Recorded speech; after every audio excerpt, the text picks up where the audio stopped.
دیگه 5-6 سال لباسی نو، کراسوفکی نو، پولی کتگی دانو جانم برچکا جان خداوند گره زورشا اینه که کو بچه خوب شه برای که بچه خوبه مردم خدمت دوست میداره فهمیدی؟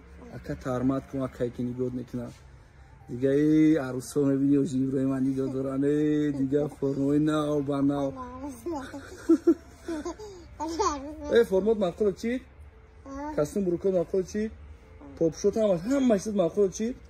خانم جانم که فرموت کنش نکنمی و با من را بگو با من نواد میخواره میشه؟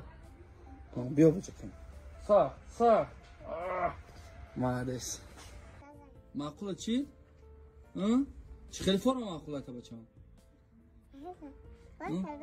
نه لبوی خیلی من تد نمیگیرم من چند تد نگیرم بیا با چیش بتی دخش ویدیو زند نتیمه دنیا اوه خیلی نه یا ما یک فرما رو برای زنگیری خریده سمت اگر زن نگیری چی میخیری او را؟ نه ترام کراسف چی میشته کو؟ چند کیلویی؟ 10 کیلو؟ ایا بروزی 8 کیلو خرابه ابدا ما بود بروزه 13 کیلو بود بخلم یه کراسفچیک چه باشه جون؟